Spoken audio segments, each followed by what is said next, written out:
हिमालय की बर्फीली वादियों में फिल्म के हीरो व हीरोइन को रोमांस करते हुए कई फिल्मों में दिखाया गया है। ऐसे दृश्य बॉलीवुड की फिल्मों में तो आम बात है, लेकिन हिमालय व हिमाचल की बर्फीली वादियों में वहाँ की संस्कृति, वहाँ के निवासी, उनके घर, उनका रहन सहन, उनका खान पान वगैरह चित्रित करने से बॉलीवुड के फिल्मकार हमेशा दूर भागते रहे हैं। इसीलिए हिमाचली संस्कृति से रूबरू कराने वाली फिल्में और हिमालय की सैर करने के लिए प्रेरित करने वाली फिल्मों का घोर अभाव है। आज हम इस वीडियो में एक ऐसी फिल्म की रिव्यू करने जा रहे हैं जिसमें हिमाचली संस्कृति, बर्फबारी, ऊंचे ऊंचे पेड़ों की सरसराहट, हिमाचली लोगों के रहन सहन, खान पान, उल्लू की आवाज़ का चित्रण होने के साथ ही अकेलेपन और अवैध गर्भपात के दर्द से जूझ रही एक युवा लड़की की कहानी है। यह उस लड़की की कहानी है जो कहीं ना कहीं अपनी निजी खोज करती है और तब उसे लगता है कि उसके लिए भी जिंदगी में दूसरा मौका है। यह फिल्म मनोवैज्ञानिक स्तर पर वह लड़की के अकेलेपन व उसके दर्द की खोज भी करती है। इस फिल्म का नाम है सेकंड चांस और इसके लेखक व निर्देशक हैं सुभद्रा महाजन। फिल्म सेकंड चांस में प्रेम में धोखा खाने व अवांछित गर्भपात कराने के गम से निजात पाने के लिए एक युवा महिला एकांत की तलाश में हिमालय की बर्फीली वादियों में दिल्ली से पहुंचती है। तो उसकी कल्पना से परे उसका जुड़ाव ऐसे 3 लोगों के साथ हो जाता है जो उसकी जिंदगी बदल देते हैं, जबकि यह तीनों किरदार बहुत ही अलग अलग उम्र के हैं। उसका हम उम्र तो कोई है ही नहीं, पर यह किरदार उसे एहसास कराते हैं कि जिंदगी दोबारा मौका देती है और उसे बहुत कुछ सोचने पर मजबूर भी करती है। Karlovy Vary international film festival, Busan international film festival सहित कई फिल्म फेस्टिवल में विजय पताका फहराने के बाद अब फिल्म सेकंड चांस 13 जून को भारतीय सिनेमाघरों में रिलीज हुई है। जहां तक फिल्म की कहानी का सवाल है तो 1 घंटे 44 मिनट की अवधि वाली फिल्म सेकंड चांस की कहानी के केंद्र में दिल्ली की 25 वर्षीय डांसर निया, जिसे धीरा जॉनसन ने निभाया है, अपने प्रेमी द्वारा त्यागे जाने के बाद और अभी भी एक अनचाहे गर्व के साथ साथ अपने सबसे हालिया व्यावसायिक प्रयास की विफलता के बाद निया इमोशनली उथल पुथल के दौर से गुजर रही है। खुद को दुनिया से दूर रखकर पहाड़ों पर अकेले वह संतुष्ट है। उसे लगता है कि मैं सही जगह पहुंच गई हूं, मुझे ये एकांत ही अच्छा है। वह दिन भर बिस्तर पर पड़ी रहती है चुपचाप।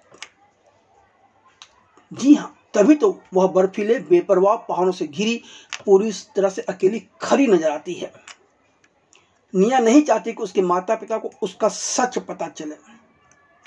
ऐसे में खुद को निराश और विश्वासघात महसूस कर अपने गम को दूर करने व उपचार के लिए ही तो वह दिल्ली छोड़कर अपने परिवार के हिमालयी ग्रीष्मकालीन घर पीर पंजाल पर्वत श्रृंखला में पहुंची है।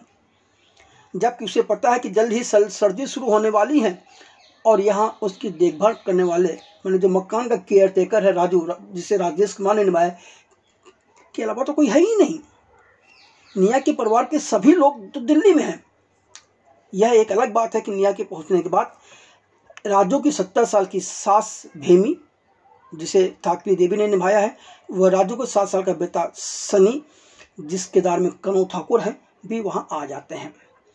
इधर भेमी और सनी विशेषाधिकार प्राप्त निया को मिस कहते हैं और अनिवार्य रूप से उसकी सेवा करते हैं, क्योंकि यह लोग तो अपने आप को नौकर ही समझते हैं। भेमी निया के पास कड़ी मेहनत से तैयार किए गए भोजन की ट्रे भिजवाती रहती है, जिसे निया बिना खाए ही कच्चे के डिब्बे में फेंक देती है। लेकिन एक दिन निया को राजू की सास भेमी, राजू के ऊर्जावान बेटे सनी और सुपर कैट नामक एक प्यारी खोई हुई बिल्ली के बच्चे से संपर्क करने के लिए मजबूर होना पड़ता है। इनके साथ अप्रत्याशित दोस्ती के माध्यम से निया को दूसरों की देखभाल करने और खुद की देखभाल करने से मिलने वाली चिकित्सा की भी याद आ जाती है। निया जल्द ही नए माहौल में ढल जाती है। भेमी के घर के बने पकौड़े का मजा लेने लगती है। सनी के साथ बैटिंग प्रैक्टिस में हिस्सा लेकर क्रिकेट खेलती है। तो भेमी को कई बार परेशान करने के बाद उसकी देखभाल में रखे गए बिल्ली के बच्चे के साथ घुल मिल जाती है। वह अपने पुराने बॉयफ्रेंड से भी मिलती है जिसे उसने 10 सालों से नहीं देखा है, जो उसे अपनी पत्नी से मिलवाने के लिए घर ले आता है। वह युवा स्थानीय लोगों के साथ एक पार्टी में भी जाती है और कुछ मनोरंजक दवाओं का आनंद भी लेती है, और वह परिदृश्य की प्राकृतिक सुंदरता के बीच अकेले नृत्य का अभ्यास भी करती है। कहानी आगे बढ़ती रहती है। निया सनी को खेलते हुए या भीमू को खाना पकाते हुए देखती रहती है।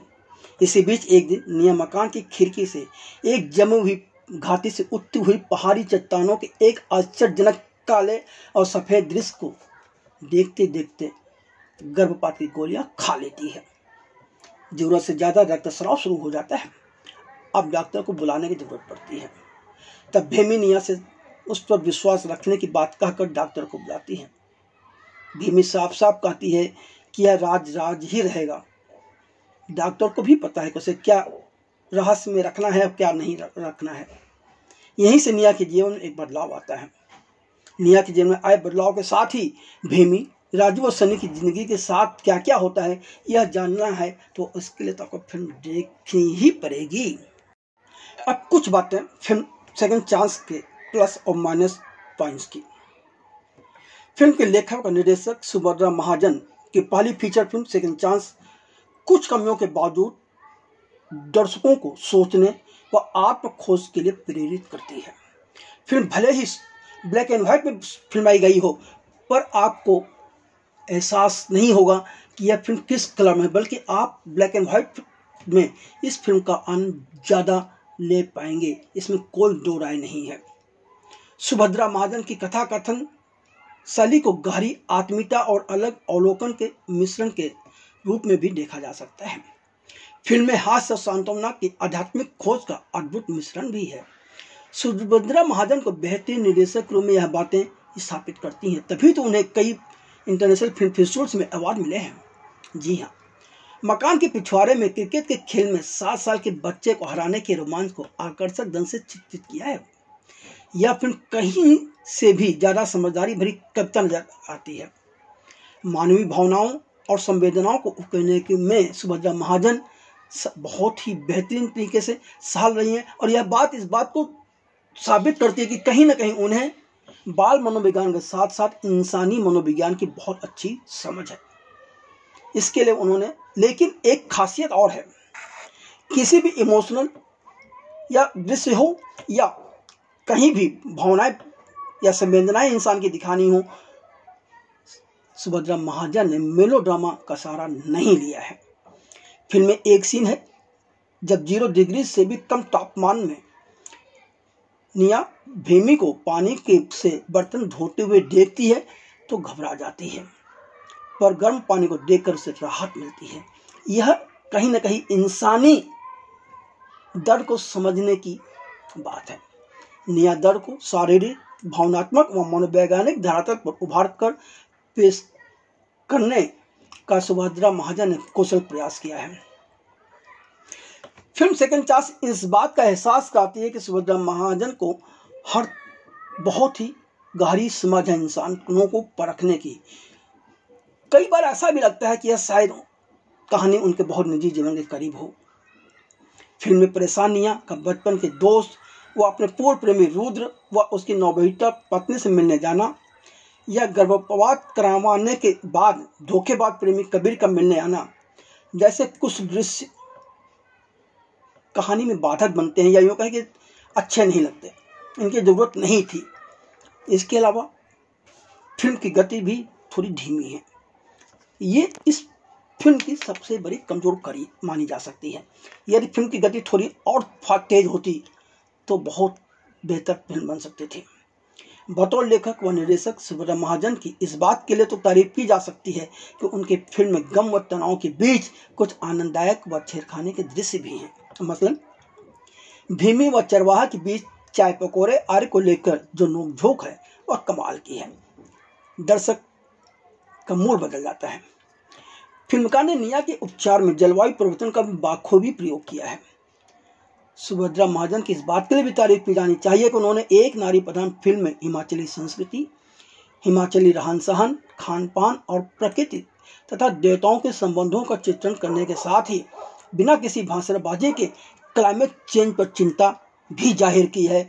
फिल्म के किरदार जिस तरह ऊंचे पेड़ों के बीच से गुजरते हैं, पारी हवाओं की लगभग निरंतर गुनगुनाहट के साथ जीते हैं और कभी कभी एक बेहद लगातार उल्लू की आवाज़ का सामना करते हैं, वह सब कहीं न कहीं दर्शक को एक बार हिमाचल घूमने के लिए प्रेरित करते हैं।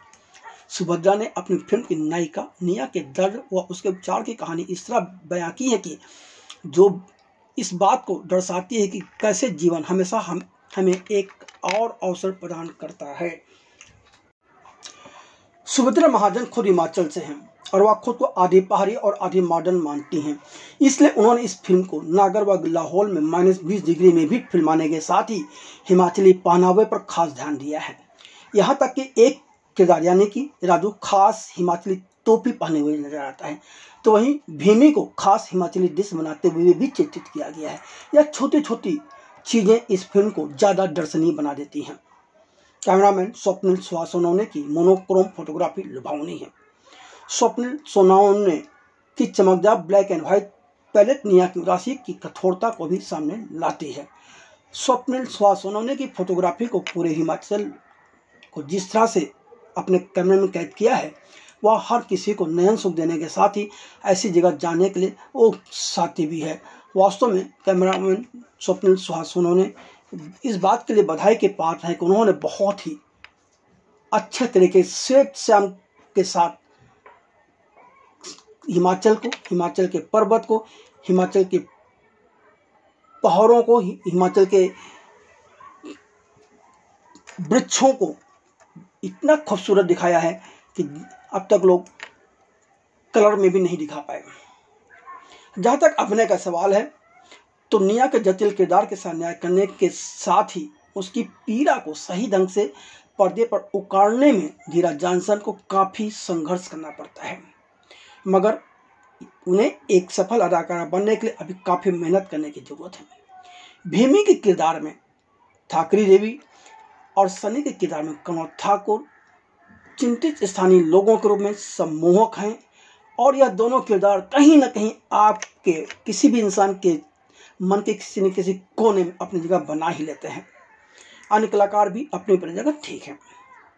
फिल्म सेकंड चांस के निर्माता श्याम बोरा, कार्यकारी निर्माता स्वप्निल सोनावने व नलिन, सह निर्माता भास्कर हजारिका, सिद्धार्थ मीर, नरेंद्र चंदावरकर है, जबकि इस फिल्म के कलाकार हैं धीरा जॉनसन, ठाकरी देवी, कनौज ठाकुर, राजेश कुमार, गंगा राम, सौर्य बस्तोला, टानी सूद आदि।